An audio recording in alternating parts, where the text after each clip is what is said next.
It's day 2 on Alaska's Kodiak Island, and after battling the wind and rain for the past few hours, the brothers have worked their way around the downwind side of the bear that stands between them and their target Blacktail.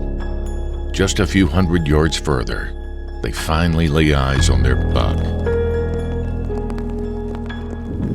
He's right there. He's right there, Jay.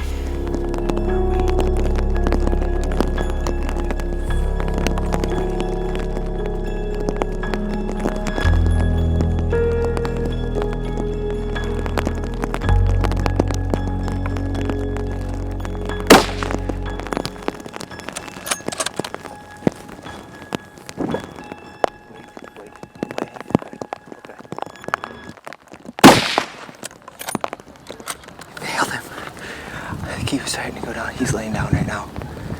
He's laying down. He's way taller than I thought he was. Oh my God. We gotta watch for that Kodiak coming from our back.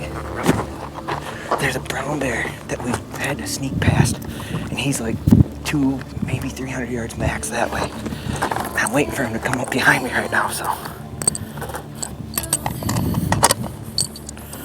Oh my God, we had to fight. We gotta be 1,200 feet at least, aren't we? Oh my God. Fight their ass off.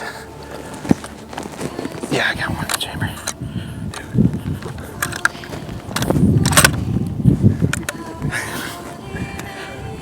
Dude, that hike was incredible. Oh my God.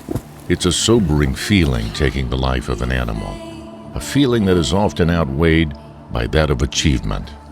But there's a different feeling on the mountain today as the thought of the brown bear lingers in the brothers' minds. Jay, look at this buck. Look at this buck. Oh my goodness. Look at this. Oh man. Look at the little forks up on top. This is exactly what I came to Alaska for.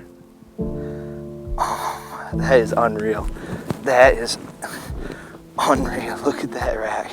Look how bladey it is on the inside. Dude. Oh man.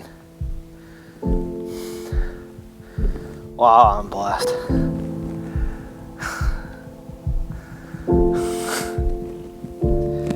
Oh, I can't believe this. It's been 2 days of trials and tribulations for the brothers. They found success, but it came at a price. In an attempt to save the cameras from the rain and leave the mountainside without another encounter with the bear, they worked together in silence, just as they've done for years. Each man has a task, a responsibility to not only break down the deer, but to make sure they make it off the mountain together. That looks like some good eating right there.